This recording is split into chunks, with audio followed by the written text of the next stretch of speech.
so what's your banger?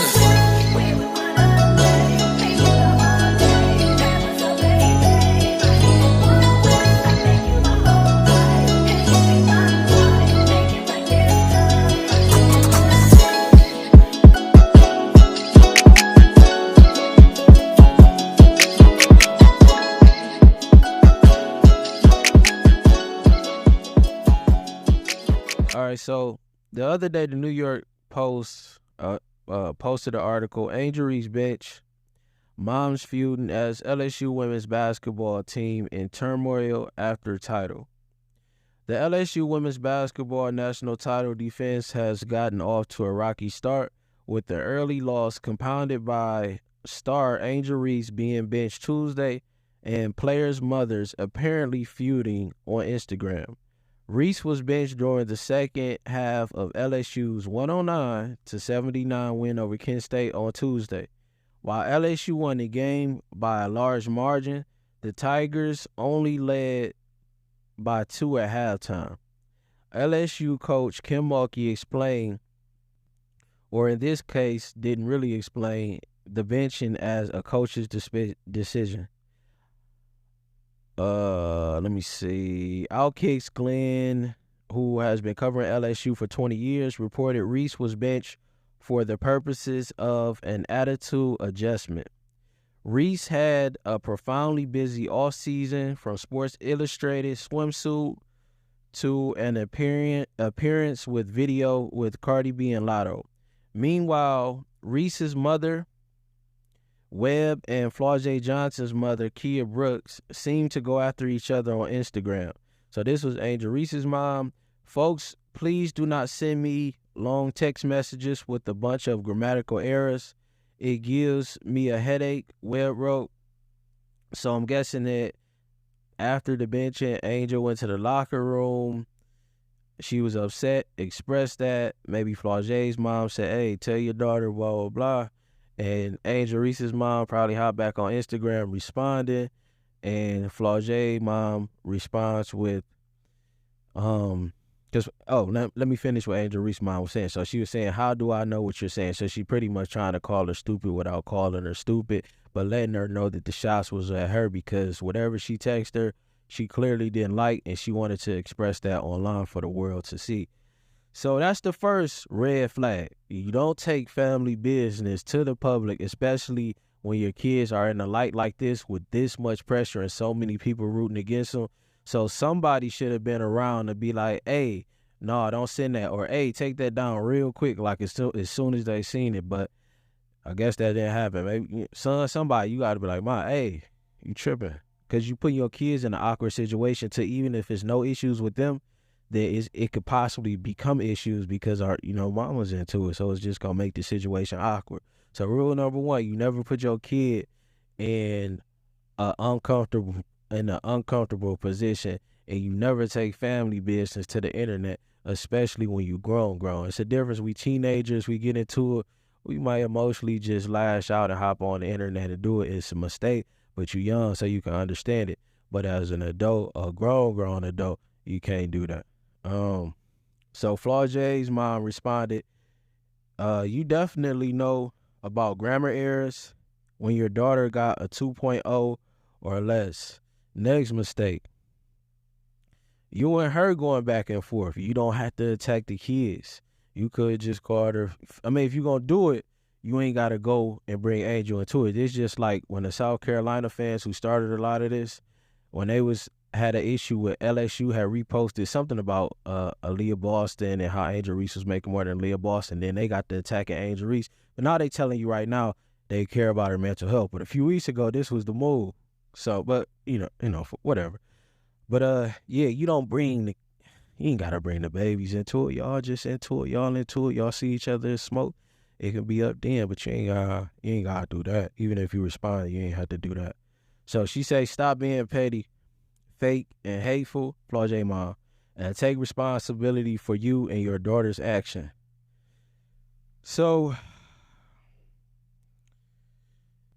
that kind of kicked everything off. A little bit before that, you had the South Carolina fans who started a lot of this. making a big deal about Anissa Morrow being benched, even though Amir came off the bench. They had understanding with that. Malaysia, Flaujae, she's arguably the best player on the team. She's coming off the bench. They have understanding with that. But they want to create discourse with LSU, so they made a big deal of Anissa Morrow coming off the bench. Now, for me, it wasn't a big deal because go to my Anissa Morrow Rise at the PMAC video. I said I felt like Anissa was the best player because she's proven. In the comments, I said Michaela was the most skilled, but she has to do it at this level. But Anissa, we've seen the big 42-point games and more. So I had to give her that respect, and she could stretch the floor, so that's where I would edge her over Angel. So I wanted Anissa off the bench because her and Angel do a lot of the same things. It's similar to how when we had LeBron and Westbrook, two people do the same thing. Sometimes you can get in each other's way. So why get in each other's way when you can have one go out there right now? Angel already expressed like Anthony Davis. She doesn't like playing the 5. So put Samaya Smith in there. Let her play the 5. Let Angel play the 4. Let Anissa come off the bench. Then when you take Angel out, you got that same high motor coming in. You're not really losing nothing on the floor. And you're getting a space creator when she getting her mellow bag. So to me, that just made sense. But of course, nobody else got that, and they wanted to make it a big thing because it was LSU and their hate for Kim Mulkey. This habit has been going on. You know, the session with South Carolina, not all, but some South Carolina fans at LSU going back to last year, there's upset with the Brittany Griner situation and Kim Mulkey not saying what they felt that she should have said. They were upset with, they just was hating on LSU all last season. They was the first ones I seen talking of bashing Angel Reese for her grades. And when they won a championship, it got even worse, which is even crazier because the big viral moment that made Angel Reese one of the biggest stars in college basketball ever, college sports ever, was the "You Can't See Me" moment. The "You Can't See Me" moment was the get back for Raven Johnson, a South Carolina player. So for South Carolina fans to be hating so hard on, but right now, if you go on Twitter, you'll see all of them. Oh man, Angel Reese's mental health. So they're trying to take this situation. It's a divide and conquer tactic. A lot of people don't see what's going on, and they'll bring them on shows, and they'll express their, I strongly disagree with how Kim Mulkey, all of their anti-Kim Mulkey rhetoric, and people will take it as an unbiased take, not knowing the agenda been at play all the time. They don't want to compete. They don't want another threat in the same conference. They could win the championship. They could take attention.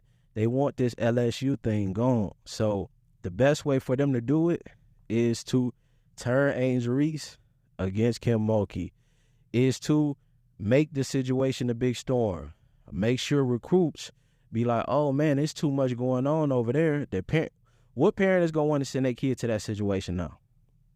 So they're doing a good job at it, and propaganda works and optics sells. So it's up to LSU to come out and decide, like, do we want to continue this thing or no? Because if you don't, it's getting ready to blow up. Like, you'll have Angel Reese transferring to South Carolina, which is another part of the campaign that they're pushing. You'll have maybe a situation where it could get so toxic that maybe the program needs to go in a different direction with coaching, even though the extension was just sound, but maybe it gets that toxic. You'll maybe have your star, Michaela Williams leave because, as much as they say that they like her, they've created a storm for her to stand in her home state. Now she has to deal with all of this instead of just focus on, like she said, after her big 42-point game, keep the main thing the main thing. But she can't keep the main thing the main thing because they standing in the light. And I just don't think it's really that serious on Mulkey's part. Now, I don't agree with the benching right then, but I get it. Because if you can discipline your star, like you seen Popovich bench Tim Duncan in the finals, after you discipline your star, and we heard Pop at practice, he said sometimes him and Tim would talk, and he would tell him, I'm going to get on you real hard. Because once you can coach the star, you can coach everybody else. Anissa can't be mad about coming off the bench. You think she want to come off the bench? No, but she accepted it because she said she was willing to sacrifice when she came here. Angel Reese said she wanted Haley and Anissa. So when you want more stars, it comes sacrifice. We all knew that they wouldn't be getting the same numbers. We all knew that at different points, different looks would had to be had. And sometimes you might have to be the sacrifice. So you can't get in that moment and get benched. Now, I disagree. I think it was a good shot. Angel Reese ended up taking the shot. She had a long mid-range on the initial look, and she ended up stepping back for the three.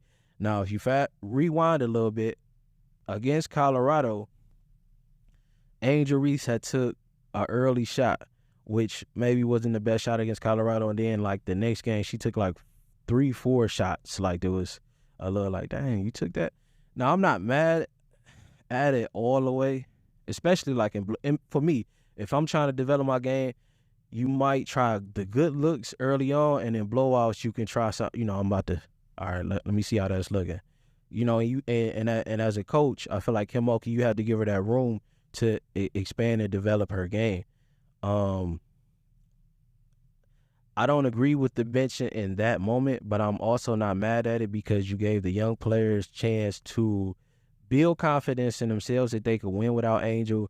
They went on to score 70 points in a half, which was a record. Michaela Williams scored the freshman points high for a freshman there in 42 and was very efficient. And Anissa Morrow almost broke the steals record with 9 steals.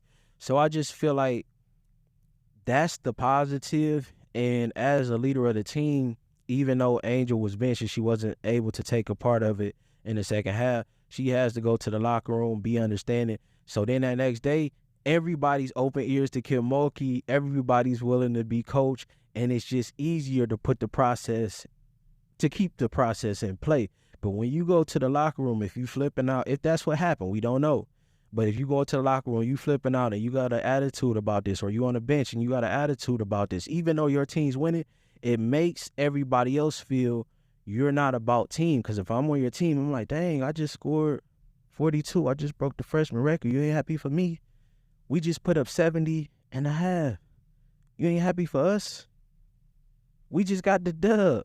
We showed we could do it without the big dog. Like, you ain't proud of us?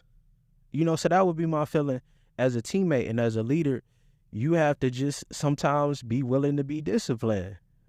Other than that, you don't get what you seen in San Antonio, what you seen with the Patriots. So I get the logic behind it. I don't agree with it in that time period because I didn't think it was a bad shot. And then you'll have her thinking like, dang, anytime I shoot, is it going to be an issue? Am I going to get benched? I just think they could have went to the locker room. She could have been like, Mulkey, I didn't agree with you benching me right there. Could you tell me, like, what happened? Like, why did you do that? They could have pulled each other to the side and had a conversation. Communication is key. Sometimes you just talk things out. Don't let this stuff build up when you're in these big situations, when you're on these big stages. Make sure you talk. If you feel like you're supposed to be getting more, you might have players on the team that feel like they need NIL deals. Go talk to the players that's eating. Hey, shit, throw me something. Or put me on somebody on your team that can connect me with the right, like Michaela. Like, if she got the right people, we see Juju over there just got the car deal and all the stuff. She, like, put the right team around yourself when you in the light. And if it's hustlers around you, they going to go get you some money. So you just got to have the right people around you. Is this situation unfixable? I don't think it's unfixable. I think it's far gone though. Like, it might be at the point of blow up, but if Angel come back, if Angel gets online and say I stand with Kim Mulkey, that kills all the Kim Mulkey hate, and they just handle the issues behind the scenes. Boom, that's one repair. Kim Mulkey has to expand the offense. The offense is too stagnant. All of that, too big in the paint. Everybody else standing on one spot in the perimeter, and you pretty much restricted to the perimeter as a guard. That's all that's weak. Like, y'all got to upgrade the offense. We need more motion. Take with Colorado, Princeton offense, like something like that. More motion, more spacing.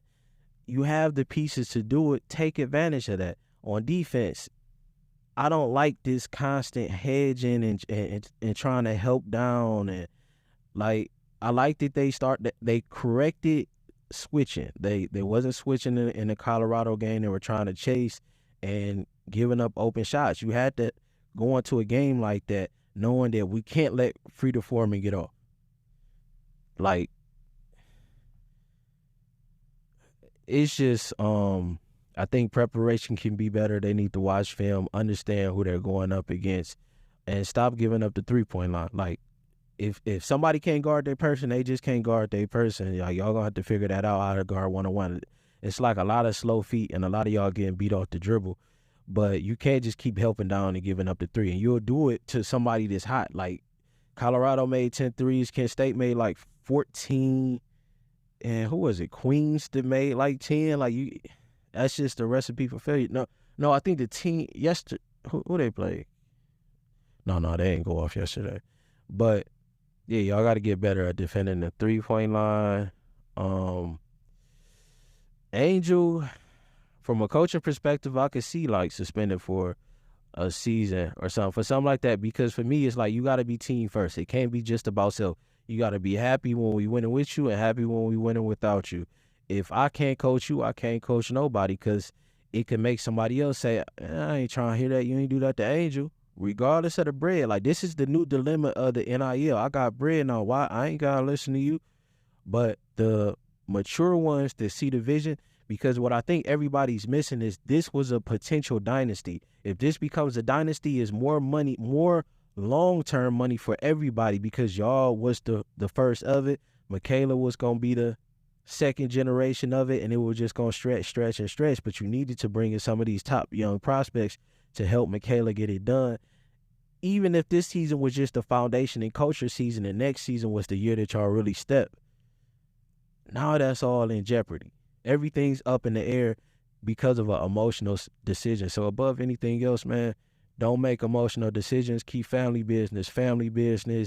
If you're a leader, you got to carry yourself like a leader. If Angel was a freshman, I would understand.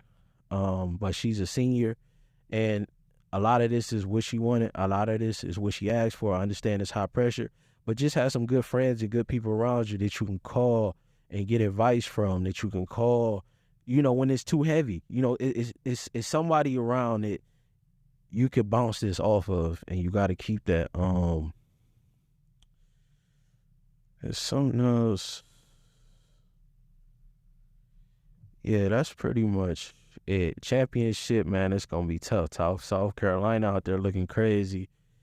And we don't all the way have it together yet at LSU. It's just unfortunate with the time it is. I do think Kim Mulkey and the coaching staff, they have to, I don't know what they're doing with like players that's left, but like it seemed like Alexis Morris wants something. Bring her in and really just sit anybody you can get in the room to potentially have problems, sit them down and have a conversation.